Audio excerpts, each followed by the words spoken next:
council are looking at building 3D printed amenity block. I imagine this is just in your wheelhouse, so you must be quite excited. So can you describe it to me? So what will the process be to build it, and what will the finished product look like? Well, I'll go back one step, if I may, Kenji, that we actually had a councillor bring forward a notice of motion many months ago, and the idea of that was to reserve 4 blocks of residential land in a future release from council specifically for 3D printed homes. So that's a land release that will go out about the middle of next year.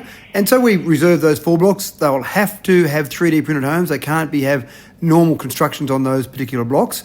But the interest across the nation, and in fact international interest in that, was unbelievable. We started fielding phone calls from all sorts of different places, all sorts of different organisations who were very keen to come and do those 3D printed homes. So that got us thinking that there were companies out there that are ready to do this now. And it just so happened that our amenities block in Lions Park was due for replacement. That happens from time to time. Buildings get old, they need to be replaced and updated.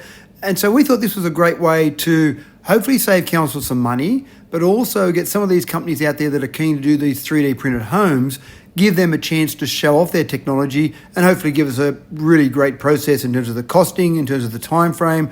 So we've gone through a process where we basically invited expression of interest from anyone out there that could do 3D printing. We've analysed some of the responses that we received, and we received a number of responses.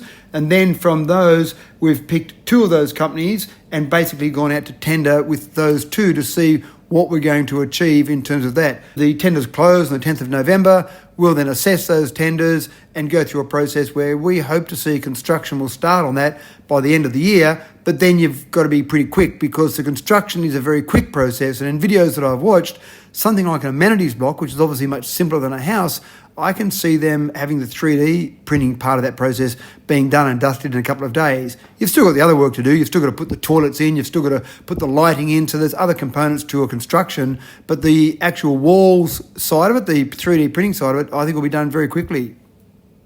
Yeah, pretty exciting stuff. And you mentioned that this was sort of a way to save money as well. So these 3D printed amenity blocks and houses are actually cheaper than just traditionally made, buildings. Is that right? Yeah, they seem to be cheaper, and there's a couple of reasons they're cheaper. You have very little wastage because you're printing the house as you go. So it's not as if you've got lots of bricks being delivered to site or lots of concrete that's mixed up, ready to go. So the amount of wastage you have on a project is very low. And the actual manpower required, the number of staff required to actually do a construction with 3D printed homes is lower as well. And obviously there's a cost of manpower, so that makes it cheaper as well. And then the overall time frame, so the cost effectiveness of it is quite good because the time frame is quite low. Now, having said all that, we haven't got the tenders in yet. We know what the price of that amenities block would be under a normal construction, an approximate cost of that. So we've got to get those tenders in, and then we can compare those to a traditional construction. Our hope is that it will be cheaper or even much cheaper, but I can't tell you definitely until we see those tenders come in. Yeah, and obviously you are very much a tech guy, so I imagine on a personal level this would be quite exciting for you. Is that right? I've got to make sure I don't have my personal views pushed onto council, but you're right, it is pretty exciting to see this sort of technology. And it's interesting that it wasn't myself that brought these forward to council, it was Councillor Matt Wright that brought these forward initially, because he'd seen some things on 3D printed homes around the world and thought, well, why can't we be doing that as well? So again, yes, I've got a personal view about technology, and I think we can become more efficient with technology, but overall for council, I think it's a good decision of council, and I think we'll see some long-term benefits and outcomes. And I'm actually at a conference in the Hunter Valley at the moment, a local government conference. We've got over 700 people from around the state here at this conference.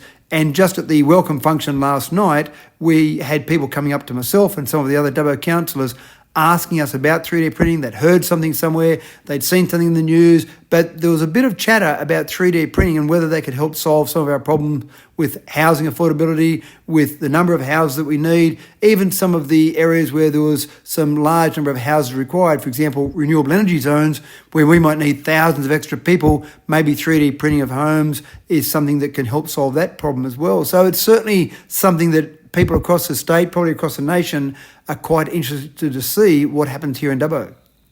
Yeah, so Dubbo is getting a bit of a reputation for being, or it was soon be the 3D printed sort of capital, I guess, because obviously we're getting these 3D printed houses, we're getting the 3D printed amenity block, and then also this 3D printed holiday park as well, which I understand is the first 3D printed holiday park of its kind in the world, from what I understand. Yeah, and the particular proponent there, that was when we were contacted by a number of different organisations around the nation to talk to us about 3D printing homes. That particular proponent did contact us and say that he had the technology and he could actually do 3D printing. So that was another one of those organisations that we've already spoken to. I'm interested to see what happens with this holiday park. He did make mention of that holiday park in the discussions that we had around a 3D printed home from a council perspective. At this stage, though, we haven't actually received the full application for that. We're aware of it, obviously. We are aware vaguely of the plans, but we're still waiting for the DA to be submitted and see all the detail in that 3D printing. Not to say that's not going to happen, but just from a council perspective, we're still waiting for that further process to occur in terms of the construction process. One thing we did do as a council, though, is that one of the questions that we had as councillors of our staff was, is there any blockage, is there any reason a 3D printed home would not be a legal complying development in terms of the framework of what's there at the moment, in terms of we've got to work within the state government framework for approving developments. So our staff have already gone and done that work and have basically come back to us to say that as long as it still meets normal criteria for a building, there's no reason a 3D printed home couldn't be a legal complying development. So that really opened the doors to say to developers out there, yes, you can do this, there's no problems with this, as long as it still ticks all the normal boxes that any building must tick.